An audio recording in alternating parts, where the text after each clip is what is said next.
Good morning, Kurt. Hey, good morning, Amy. It's just the two of us today because Seth is away on vacation with his family for spring break. What a lovely thing. What a lovely thing. I hope it's not raining where he is. Right. That's, usually you think about people going on spring break to get away from the cold weather, something warm. Maybe it's just getting away from the rain. I don't know.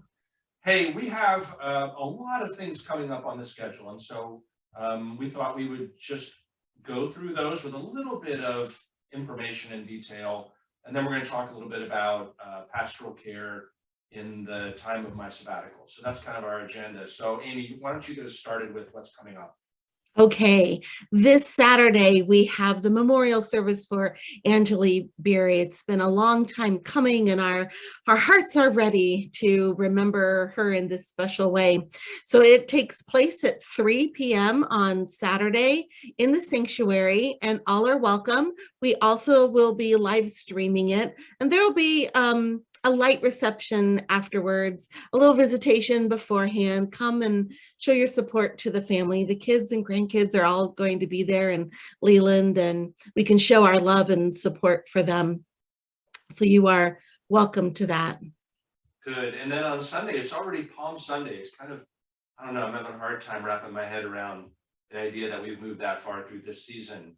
Yeah. One special thing for Palm Sunday is we'll have a choral ensemble that David Hupp is putting together to sing one of his songs that he has written especially for Palm Sunday. He had written it a number of years ago. The youth sang it. He's rearranged it, and that'll be a nice thing during worship on Palm Sunday. And then as we continue into the week, on Thursday we have Love Feast.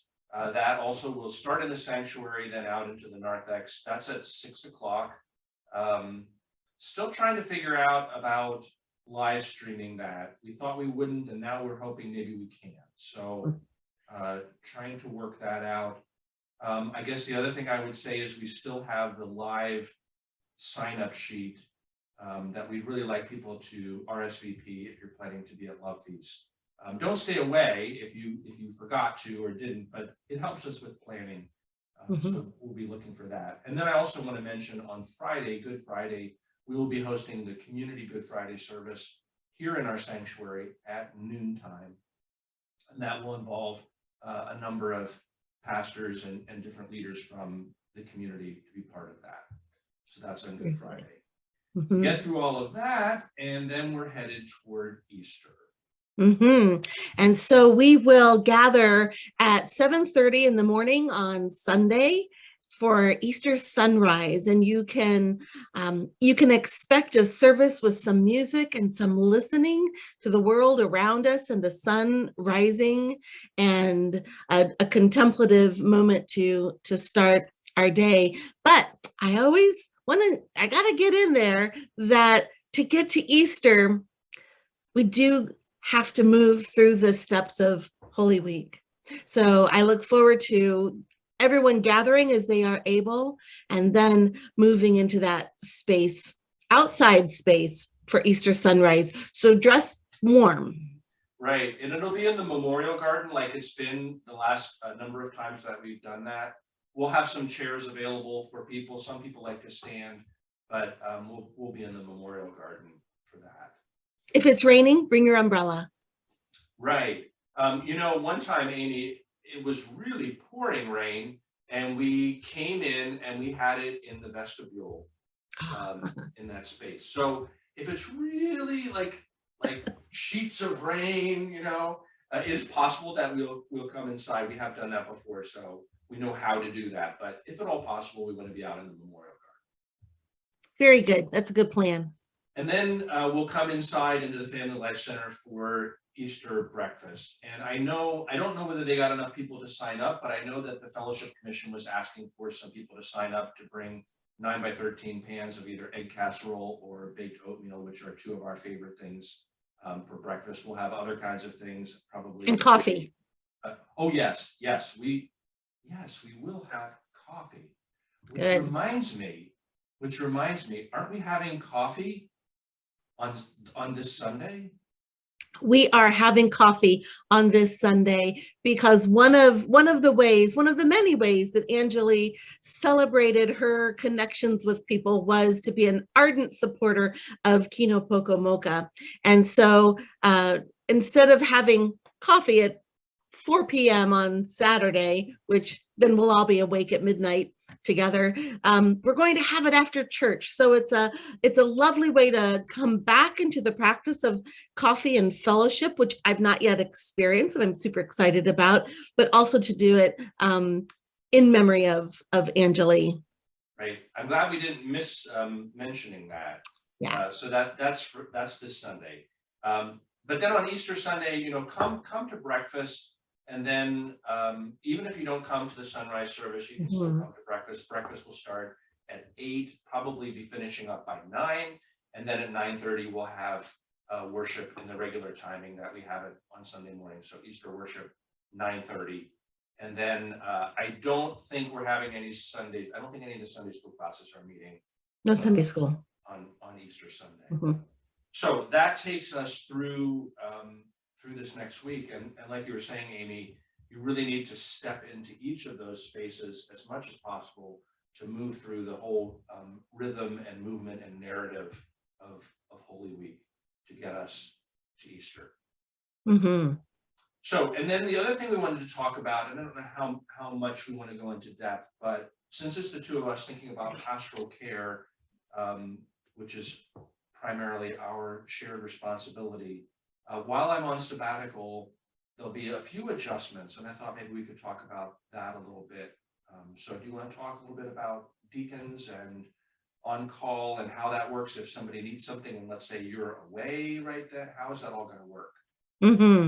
We are anticipating having 2 on-call deacons each week. So, and they will show up in a slide on Sunday morning. You'll see who that is, and also in the newsletter like usual. You can always call me. You can always call me no matter what. But there are a couple of my days off when Seth is away. He's doing a junior high heritage tour. He's doing youth camp. He's doing NYC. Those are big and exciting things that we fully support. But there might be a day when there are no pastors in the office, like maybe just 4 days out of the 3-month stretch.